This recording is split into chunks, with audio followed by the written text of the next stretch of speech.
Hi, everybody. Welcome to the last YA science fiction, fantasy, speculative fiction debut panel. I'm so excited to be wrapping up one of my favorite series. The debut panels are one of my favorites, and I love that we are wrapping up this one just before the last month of 2024. If you didn't know who I am, my name is Lily. I'm the moderator for this panel. I'm the face, I guess, behind Utopia State of Mind on the internet. We're going to have now our lovely panelists introduce themselves, tell us about their books. Then we're going to jump into questions that I sent ahead of time. And if anyone has any live questions, please drop them in the chat and I will try to get back to them towards the end. So let's just start off with the author introductions now. All right. Hi, I'm Amanda Hellender. I wrote a book called Divine Mortals that came out in October. It is a young adult fantasy about a girl who can name people's soulmates, but she does not want to be matched with her own, especially when she learns that he might be the king of the realm, and she's really not interested in any kind of royal marriage. So that's my book. That sounds awesome. I am Taylor Munsell. My debut came out in September. It's called Touch of Death, and it is about George, a 16-year-old death witch and medium who experiences the death of anyone she touches, which is crappy enough until she bumps into the new kid and sees herself killing him. So it's a little bit of mystery, a little bit of fantasy, lots of ghosts. So yeah. That's awesome. So my name is Amber Clement, and my debut is Fortune's Kiss. It came out November 12th, so it's very, very fresh, very recent. It is a YA fantasy about a magical gambling house called Fortune's Kiss, and the whole spark with it is that those that win the game get a wish granted or a huge fortune. So two best friends, Maithe and Lo, make a pact to go in together. However, once they get in, they quickly realize it's not just their wildest dreams they're fighting for, but also their lives, as their lives are what they're wagering. So yeah, and that's the gist of Fortune's Kiss. Yeah, everyone has some really big stakes in this panel. Some really big, dangerous things are happening. The first question that I have is kind of just a basic question, and it is about, for everyone, what was your road to publication like? And also, how has your journey to the debut, like to the actual release of your book, how did that process go? How has that been? So basically, take us through the whole journey, because I love doing these panels and hearing how different everybody's answers are to this. And I think it's really helpful for everyone to hear about that as well. Yeah. So I had started querying this book in 2019. It was the second book I'd queried. And probably one of the more, I don't know, interesting or weird things about this book is that it was written as an adult novel. And it was actually an adult novel all the way through querying and through half of being on sub. And then it got rewritten as a YA novel and sold as a YA novel. So it's I had a lot of experience with the adult side of publishing before I even started doing the young adult side. And it took almost 2 years on sub to sell this book, so it was a really long sub. But it was also the first book I went on sub with, so it was like, it felt really long, but in a sense it was fast because I sold the first book I went on sub with. Which is, yeah, it's very exciting. So that's about it. Yeah. I mean, I queried Touch of Death. I wrote it during the pandemic, like during November of the pandemic, to one of Taylor's with Folklore when it came out, Taylor Swift's Folklore. So it's a very moody novel. You can feel it. But I started querying it in March of 2022, and it was out with agents. And then I got a like on a pitch event for Twitter. It was Pit Dark, I think.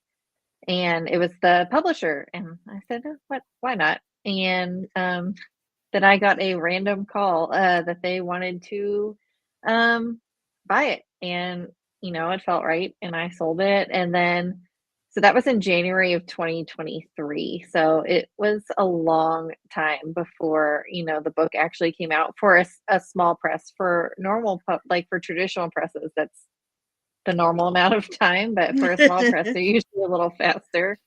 So I had a lot of time to like prepare, and then all of a sudden it was here. I feel like I had all these dreams for all these things I was going to do, and then it snuck up on me, which is how life seems to work in general.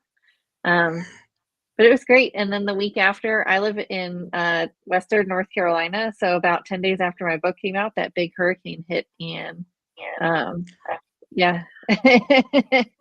So it's been a wild ride. Yeah. Wow. So for me, I want to go back. I first wanted to be a published author in 2013. Before that point, I loved to tell stories like through making little comics and fan fiction. And in my freshman year of school, I took a fiction writing class, and it's really embarrassing because I would turn in my fan fictions as like homework assignments. But then one day towards the end, the professor was talking to me, and he was like, "So what are you going to do writing wise after this class?" And I said, "Oh, my fan fiction." And he said, "Why don't you try like publishing a book, like writing something original and publishing it?" And back then, I thought only professional people could get published. I didn't know just like anyone could do it. So that summer, I tried writing a book. I fell in love, though I spent years and years like starting the book and stopping the book. It wasn't until I want to say 2019 for like Pitch Wars, I actually finished a draft. I did not get into Pitch Wars, and I did not get an agent with that book either. To kind of fast forward more, there's more revisions, more changes. And I just was not able to get an agent. I was getting requests and rejections. And then one day I heard about book packaging and IP projects. There was an author who told me and some friends that were in a mentorship about it. So after that point, I kind of started looking out for opportunities. And I saw that Cake Creative had put out, they had open submissions. Even if you were not agented, you could send a sample. So I sent a sample of the book I was trying to query, like the first 30 pages. I sent it. I didn't think much of it. And then this probably, July of 21, I was at my friend's house. I was staying at her house for a week, and I was running out of agents that still had my book full. And I got a rejection, and the rejection was basically like, "I love your writing, but I would only like this if it was just a contemporary book, like without the fantasy." And I was like, "Oh my gosh, do all these other agents think that? Like, am I doomed?" I even told my friend, like, "I think this book is done. I need to write a new book because I'm not going to get an agent off of that book." But then literally like an hour later, I got an email from Cake, and they were like, "We love your writing. We want to talk to you about starting a project." And it was Fortune's Kiss, the project that they ended up giving me. Now, I will give a small caveat, because from this point on, I'm going to refer to them as Electric Postcard. Electric Postcard is a sister company, so that's where Fortune's Kiss ended up. But at the beginning, it was through Cake Creative. And I guess for anyone who doesn't know, like IP projects and book packaging, they're like teams that have an idea and they're looking for the perfect voice to write it. So it's like a completely different avenue to go through, but that's how I ended up getting to my debut. So yeah. Amber, it's so funny that you said you thought that only like professional people could publish books, because I felt the same exact way. Like I had no idea you could just be some guy and go publish a book until like 2019. Yeah. I'm glad I'm not the only one. Yeah, I love that. If we have time later, but like later at the end for the question part, I want to come back to that because I really love. It's fascinating to me when people like decide, that they can, the writing and book and like writing as a career for book writing, not just kind of like hobby for example, when that becomes something that is even in the realm of possibility. But I will go back to that later. Um, what I want to ask now is kind of a little bit about, so we asked about the debut part. Now we're going to ask about the speculative fiction part. And I want to know from everybody what draws you to the speculative fiction genre, like as a whole, and what has your relationship been like with the genre throughout your life? So, like going really big. I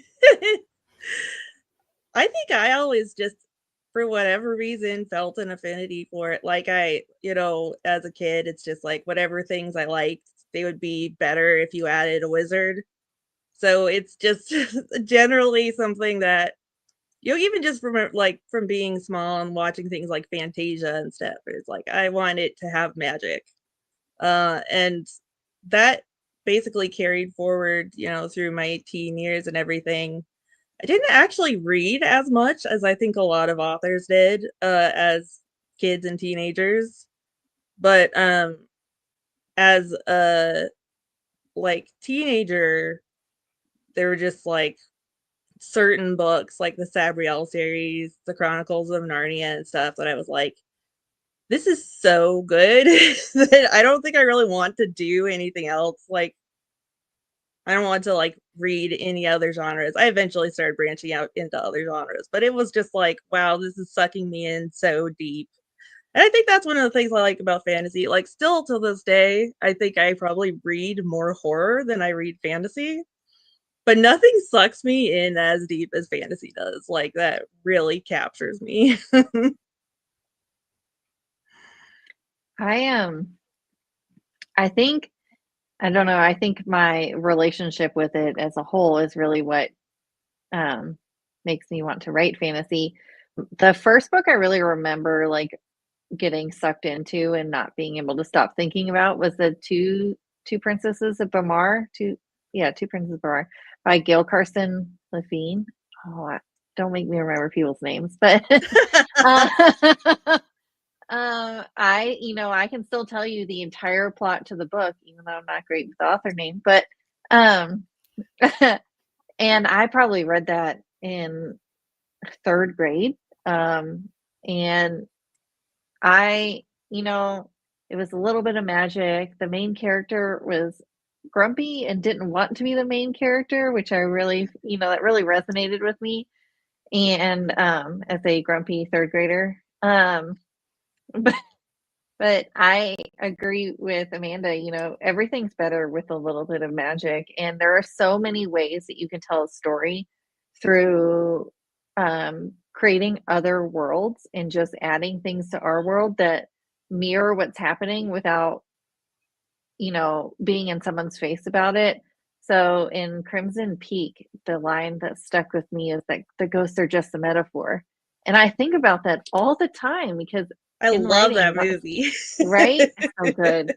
So good. But in writing, and in books and everything, there are so many metaphors that we don't even pick up on. So, and the ghosts are just a metaphor. Yeah, so for me, I feel like as a kid, I was always all the stories I thought of had some sort of fantastical or speculative element. And I would say it probably comes from my love of video games. I'm a huge Nintendo girly, so I love me my Mario, my Zelda, my Splatoon. And all those games they're not like, super realistic. There's even another game series that I love. It's called Harvest Moon, but now it's called Story of Seasons, where you're a farmer. So you would think it'd be very realistic, but then there's like a goddess and she has little sprites running around. So there's always like that little bit of magic. I think as a teenager, being in school, you daydream like, oh, what if some magical person came here and swept me away on an adventure? And even as an adult, like working in an office, sometimes I find myself daydreaming like, okay, but what if this like portal opened in the back room and whisked me away? So I think that's just always reflected in my writing and just my love of the unrealistic elements. I am not a horror fan, but I've watched so many clips from Crimson Peak that I feel like I've watched it without actually having watched it, because already what I have seen, I'm already like, I don't know if I could It's continue past this like 4-minute clip on YouTube. it is amazing. I'd say it leans more like gothic romance than like true horror. So Yeah. I mean, if you watch it with the lights on, you'll probably be just fine. Like, Yeah. No, because I saw, it was suggested or whatever, and I was like, oh, okay, it's like a gothic romance. And it's like a little bit weird, but like all gothic romances are a little bit weird, right? And then it Mhm. got weirder and weirder. And I was like, oh, this is like way more than just what I thought. Like, people in the attic or whatever. Like this is it's getting really intense. I want to now ask, what were some unexpected surprises and challenges to debuting? Yeah. Well, I think there's a lot of them. And I think, for one, like I mentioned before, the fact that I really did not seem to be able to get this book published as an adult novel, it kind of I had to learn a lot about writing YA because I didn't want to just repackage something that was supposed to be adult and call it YA but not change anything substantially. So I had to really figure out what makes a book YA, like what makes it for a teen audience that's not just changing the characters' ages. And that was ended up being a fun challenge, just trying to figure out to go back, put myself in the perspective of being 18 and what were my biggest concerns and what made me feel like a teenager versus an adult. I think a lot of it came down to having other adults around telling me what to do. Like when you're a teenager, it really feels like adults are trying to control your life. And I that was just the whole, and even the whole marketing, marketing it to teenagers is very different than how they market things to adults. And even just the kind of opportunities that are available to you, like you're talking about Y'all Fest earlier. Like these are things that in my earlier querying and sub journey had not even considered as possibilities that might be open to me. Um, so I think for me that was one of the biggest. I wouldn't call it a hurdle because it ended up being kind of fun, but it was definitely a fork in the road that I was not expecting.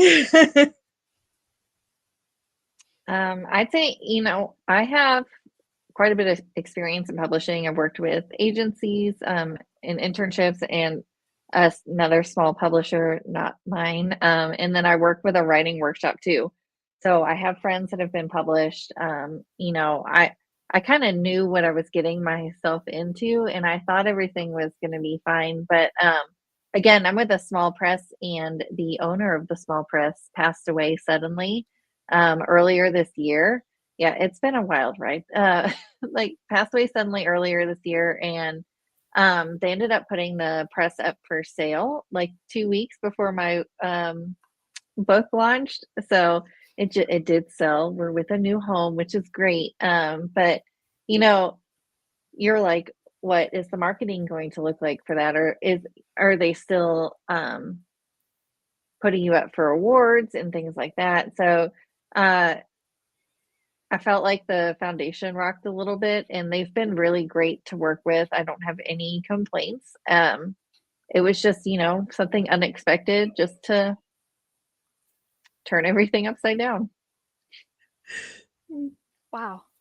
Well, I'm glad that everything seemed to have turned out okay after all of Mhm. that. For me, I think something that I feel like no one told me about, or maybe they told me about and I was like, oh, whatever, was just like the marketing and the promotion and everything that comes with having a book coming out.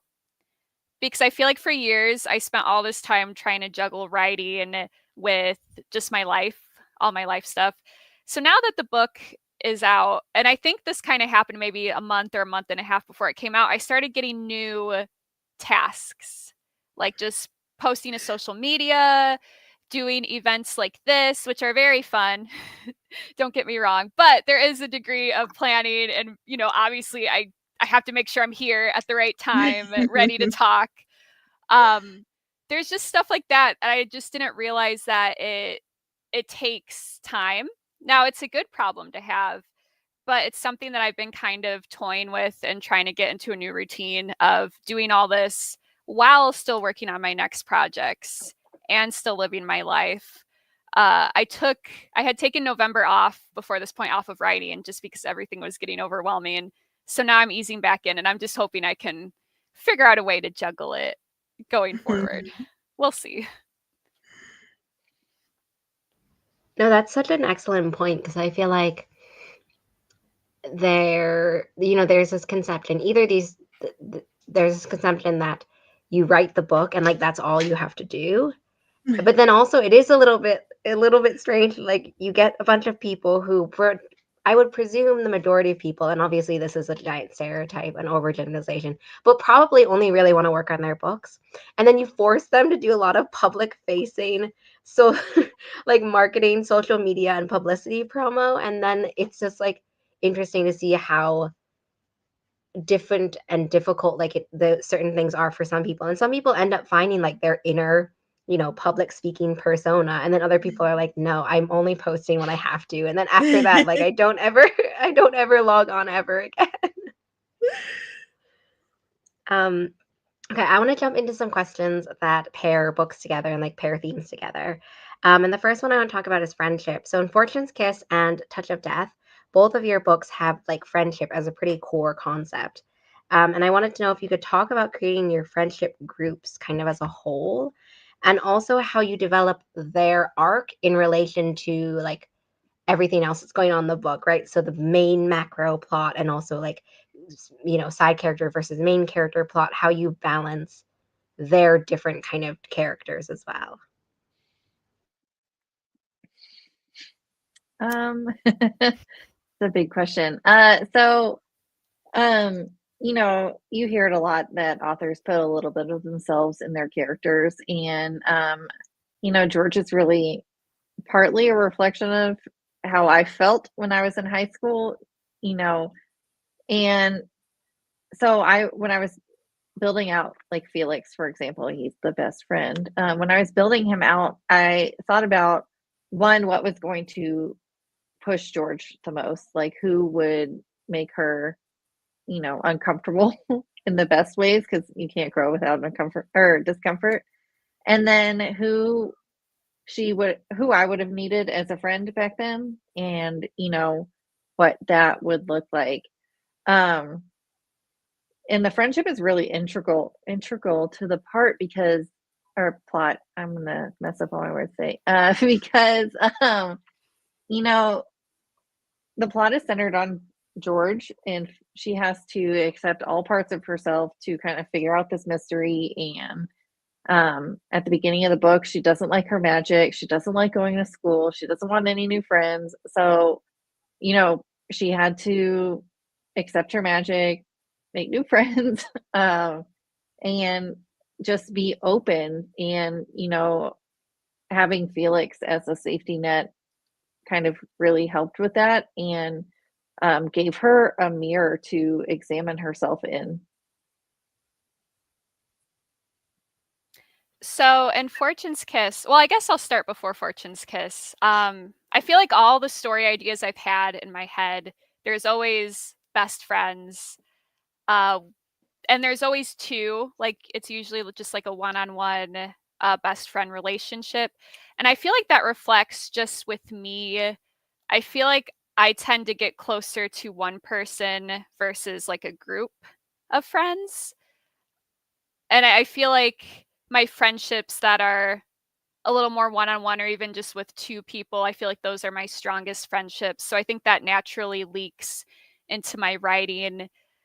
In most of my books, it'll either be like enemies, they start out as enemies and they become best friends. But in My Thay and Lo's case, they start out, they're already best friends. So it's them against the world.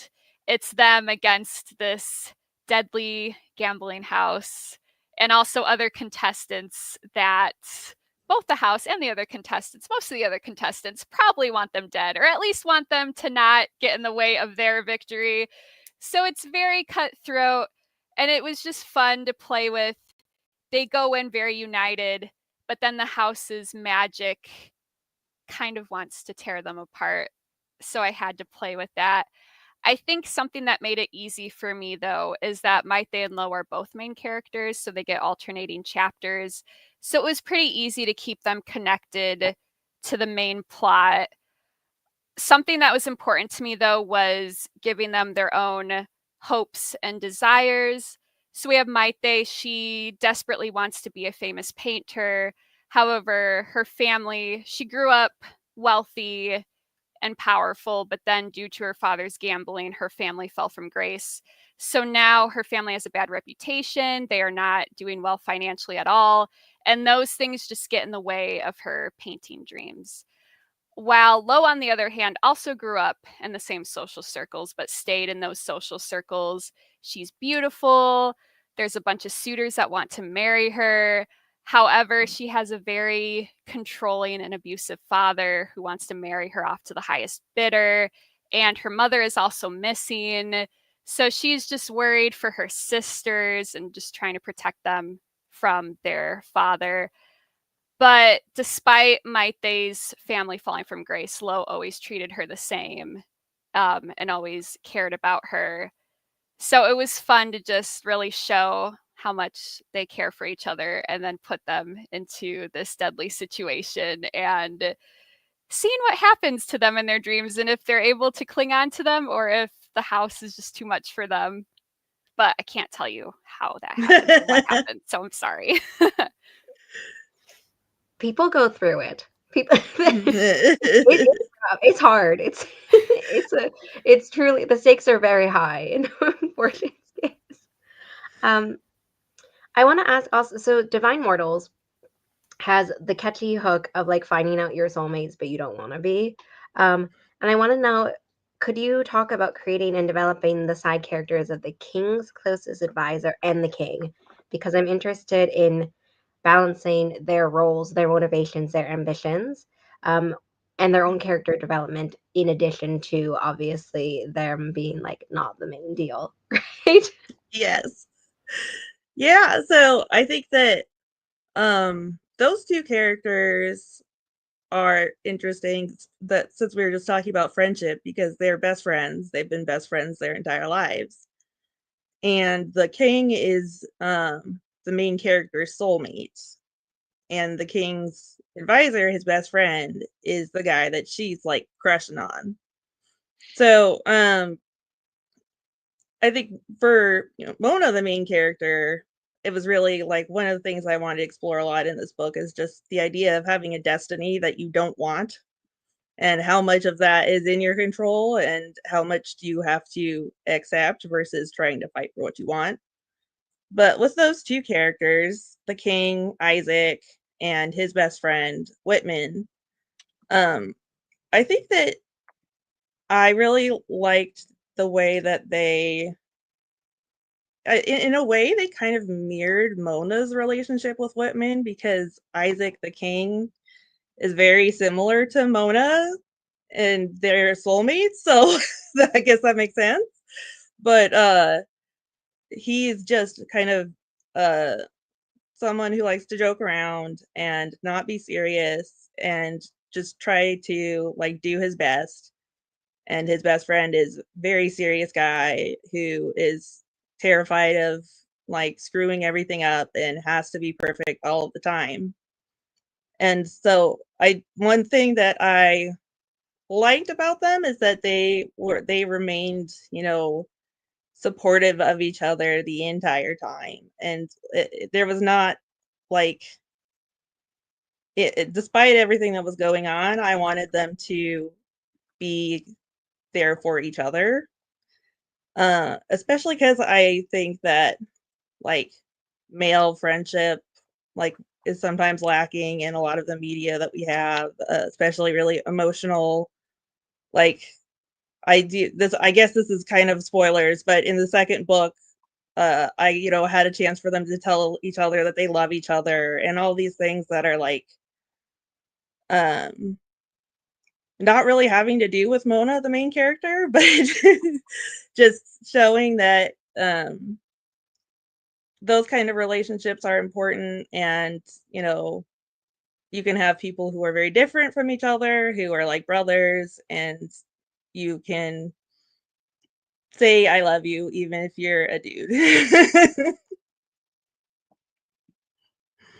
And one of the things I also liked was that my feelings regarding both of these side characters really did change throughout it. Like it, various events would do it. Like why I asked about it is they feel so three-dimensional on their own. And so I love that what you're saying about book two, for them to kind of also, even further develop into like not, I mean, they're side characters, but like to further develop into being like three-dimensional people within the world, I guess. Um, I loved the idea of seeing someone's death, so the magic in Touch of Death. And I want to know a little bit more about that. How did the idea of that come about? And also, what was it like to create kind of the magical rules and the magical development in terms of the magic throughout drafting for your book? That is a great question. So, like I said, I wrote Touch of Death during the pandemic, and I was a new mom who was home most of the time with my daughter because there was nothing open, and my husband worked 4 10s, so he was gone a lot during the day. We were doing a renovation. It was a very trying time. But so I was rewatching Pushing Daisies, which is like my comfort show. And, I thought, oh, I wonder what it'd be like if, instead of touching someone and bringing them back to life, you saw how they were going to die. I did work as a funeral director for 5 years outside of college. And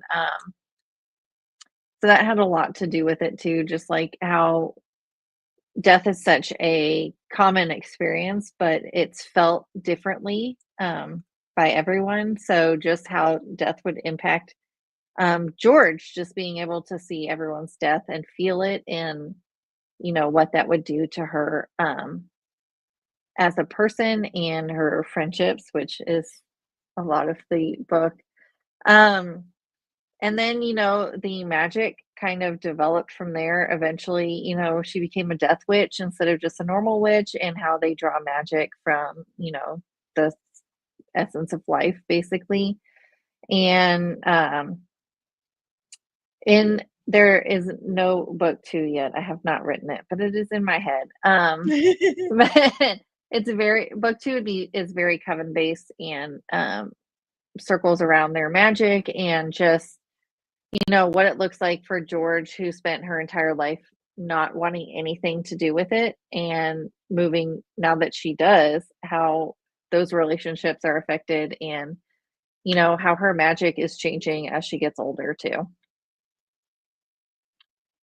Yeah, because I think that was really fascinating to me too. Because I mean, I read the synopsis before I read the book, and so I knew about like the magical death sense, I guess. But then all the coven dynamics and like the coven elements as well. I didn't really know about that really from the synopsis as much. And so that was really wonderful to see. And so that's why I was asking kind of about the magical world besides sensing people's deaths or seeing people's deaths, actually. I will say there are in this world, there are other covens that draw magic from other places. So like it's really open to write other stories. I have another story set in the world with a different coven of wielders. So we'll see if it ever comes to the light of day. The next question I have is about the theme. One of the themes I felt like in Divine Mortals and Fortune's Kiss is examining the power of power, the power of power, and what happens when we want or don't want it. Because I think both of your books examine both of these things. So I was wondering if you both could explain how those themes of like power and wanting it and not wanting it came to be, and also for new readers as well, and also how your characters begin at the start of the book, because that's certainly not how they may feel at the end of the book. Yeah. So I think that I have always been really interested in the idea of power as, I mean, akin to violence or close to violence, and the idea that how do you exercise power without the ultimate threat of it, like behind it being violence, or like how do you have any form of power if you're not able to accept the responsibility that comes along with it? Because it's, a lot of people only think of the positives of power, of like you get to tell people what to do, or you get to be in charge. But I think that for a lot of people, it's kind of a terrifying prospect. And the idea of being put in a position of power when you don't want that. Um, I think there's a lot of really important stories about people, especially teenage girls, who are pursuing power, because I love to see that. I love to see an like ambitious female main character. But I also like to see characters who really appreciate the gravity of power and who aren't necessarily ready or willing to deal with what they know that will entail. Because a lot of times stories about royalty, or if you have a king or a queen, it's a lot of just thinking about what it would be like to be a rich queen in a castle, and you have like lots of fancy staff, and like all that stuff is great too. But I think that for my main character in this book, what she was really concerned about, whether it was subconscious or whether she was actively like considering it and looking at the situation, was who am I going to have to hurt if I'm in power? Um, and that is a really just fascinating question to me. So that's why I wanted to explore it. So, in Fortune's Kiss, I feel like at its core, it is a story about wishes and what people do to get their greatest wish, their impossible wish to come true. And I thought of this when I saw this question, but I realized that power also plays a big role in people's wishes. There's some people that already have a lot of power and their wish is for even more. They're power hungry and that's all they want. While there's other people who their wishes might seem more simple or more pure, but it's really a lack of power that gets in the way of that wish coming true. So, like for Maite wanting to become a painter, she really has no power. So, it's hard for her to have the time to paint, to get people interested enough to purchase her paintings. So, it's ultimately that desire of power in some way or another that gets people to want to compete in Fortune's Kiss. And I think it's interesting too, because once everyone gets into Fortune's Kiss, no matter where they came from, there's a lot of, aristocrats that have power. Then there's the people that don't have power. But once they get into the gambling house, everyone becomes equal. Everyone starts at zero. It's the house that is all powerful. But as the characters go through the game, even including Maite and Lo, they need to figure out ways to regain their power. Some try to do this through alliances. Others might try to figure out how to find hints to give them an advantage, how they can manipulate things, maybe even trying to befriend or manipulate some of the house staff to get what they want. And I would say both girls start out with a low amount of power. We talked about Maite, or even Lo, even though her family is powerful, she is controlled by her father and set up to go into the hands of a husband who would then also have all the power. So she also starts out powerless. So it's an interesting thing you'll see if you read the book, but both girls go into the house powerless, but they're kind of forced, to survive, to find out how they could gain power inside the house. And it's interesting to see what that power does to them as they progress.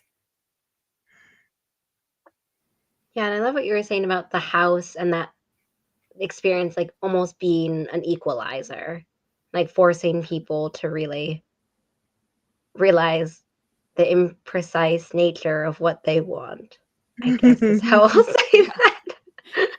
I'm going to jump over to some audience questions we had. By the way, if any of you all watching have any further questions, drop them in the live chat. Well, one of the ones I want to start off with was an interesting one. Where do you start when you build a world? So is it influenced by the characters, or are the characters built after the world? Like when do you kind of start creating the world, I guess? So, aesthetics first. That's always where I start. Really, I mean, it seems like very shallow or surface level, but like in the next book that I'm working on right now, it's like, what kind of place do I want people to like, or what kind of things do I want to describe, I guess. And I'm trying to anyway, there's a city in World of Warcraft that's like the Mage City. That's just like a bunch of towers and crystals and stuff. And I was like, I want to build a world that's just like the city of towers and crystals. And then you have to start getting into like, okay, well then who's in charge in this city? What is the infrastructure like? So it's like you do eventually start getting, into the nitty gritty, but I always just start with what I want to be describing, what I want readers to be picturing in their heads when they look around. That's really interesting. I also start my book with vibes. Like, I have drafted many a novel in vibes alone. It's really fun when it comes to revision. I am a character first writer though, so generally I'll get a vibe. So I wanted to do the book I'm drafting right now is kind of, throwing out there, like in Divine Mortals, fate versus choice. So it's kind of like a subverted chosen one's story. And so when I was thinking about it, I'm like, what kind of characters would, if there are multiple people that could be the chosen one, how would those characters look and what might their story be? So there's a whole gamut of them. And then I start thinking about what kind of world would, put them in the most perilous positions and, challenge them the most, because I like to cause my characters pain. So when I'm world building, I always take that into consideration. Like, what's going to change them as a character the most, and what limitations of magic are going to be most meaningful to them, and how is that going to come to fruition. So like limits on how much magic you can use, how are we going to show that in a way that hurts them the most? So I feel like for me, I am also a character person, characters first. I have to admit, world building, I feel like that's one of my weaknesses. I feel like it's something I really have to go back and refine. But one thing I did really like about working with Electric Postcard, and something that makes me want to keep doing IP and book packager projects, is that since they gave me the project Fortune's Kiss, there was already a little bit of the world established. So I already had the tools, which made it a lot easier for me. So I was able to kind of take what I already had and just run with it. I will say, which might sound weird, especially for the house, I was very inspired by like scary video games, or even like ROM hacks that turn like a happy game into something a little scary.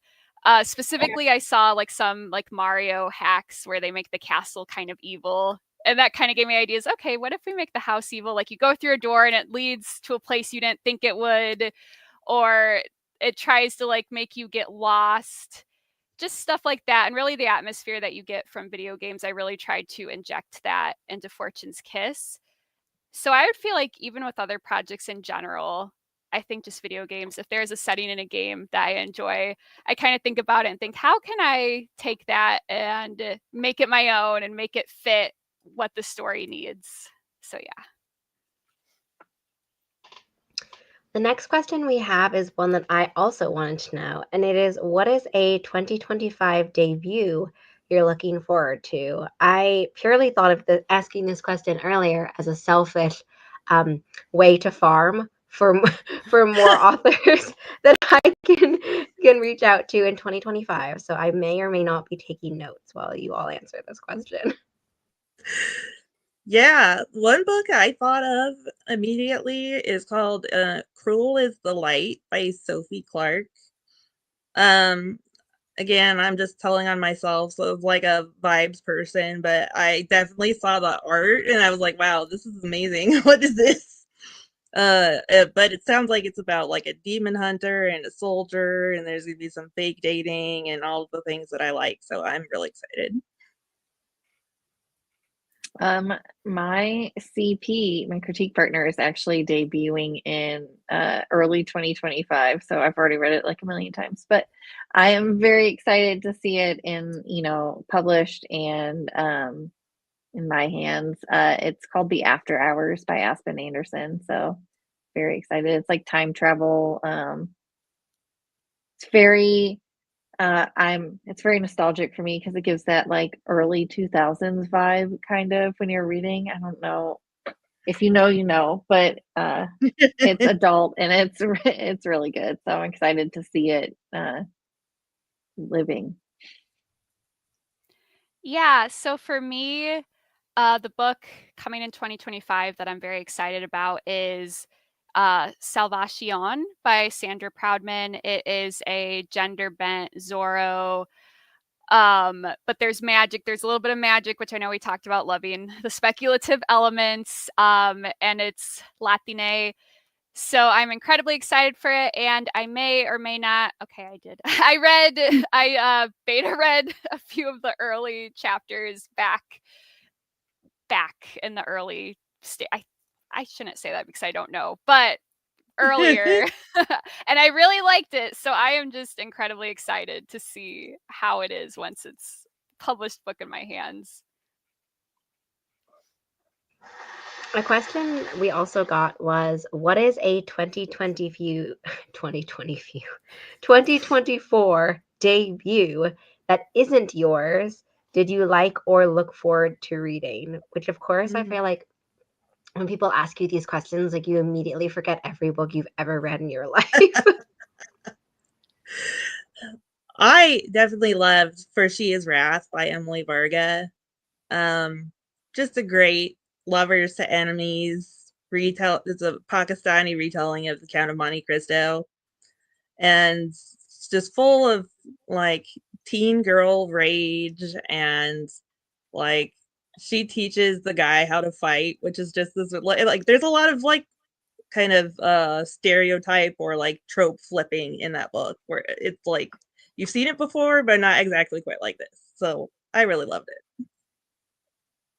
I have not read it yet, but The Kiss of the Nightingale by Addie Denner. It's been on my shelf since it came out last month. But I'm very excited for it. It's got talents and arts and magic and a little love triangle. So I'm, those are all things that I love. So I cannot wait to read it. I haven't read this book yet either, but it's called Such Lovely Skin by Tatiana Schloe. I love that and book. oh, I'm excited. So It's from so what I good. You're gonna love understand, it. evil video games, which I talked about, scary ROM hacks, so that's like yes. And then like The Ring inspiration, which is one of the only horror movies I actually was able to get myself to watch, and I was like instantly fascinated by all of that. So, and I believe it's about a Twitch streamer, which is like super cool, and like evil doppelgangers. So I am very excited. I just need to find the time to get it and read it so soon, hopefully. Yeah, based on everything you were mentioning before with video games, that book is going to be so good for you and for what you're thinking of. I always am fascinated by titles. I think that if anyone has watched this debut series for a long time with me, they will know that my titles are the worst.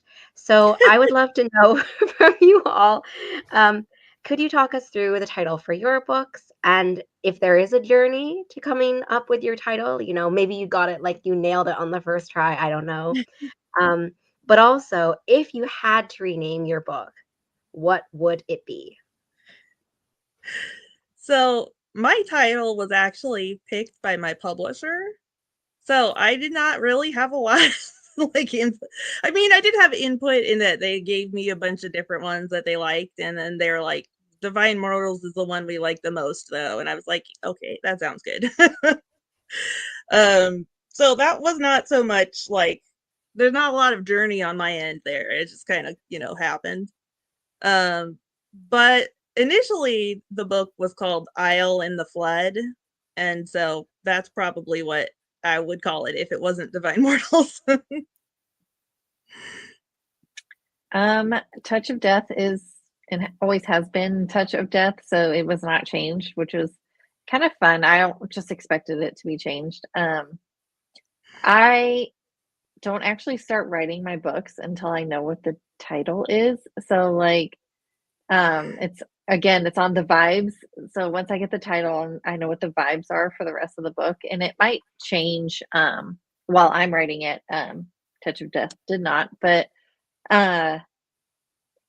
yeah, I don't know. I just kind of like when I'm in the shower, because that's where all the good ideas come. That's when I figure out what the name of my book is, and that's it. So for every other book I've written, I feel like the title changes because either an agent or the beta reader is like, and then so I change it. But Fortune's Kiss is probably the only exception, because when I had gotten the project from Electric Postcard, it was called Fortune's Kiss. And I think it's perfect. That's the name of the house. And I think there's just a good ring to Fortune's Kiss. So I do not have an alternate title, because that in every lifetime that is the title of the book. I want to wrap up today's panel by chatting with you all about what advice would you give to yourself if you had a time travel machine. So you can also maybe clarify also at what point you'd like to time travel back to. But yes, where would you travel, or when/where would you travel back in time to, and what advice would you give yourself? I think that if I could travel back in time to when I was 18 and just like give myself the name and address of a psychiatrist and be like, go do this. Because just so much of my late teens and 20s were spent in a lot of anguish that could have been avoidable if I had just gotten a bipolar diagnosis earlier. So I think that's what I would want.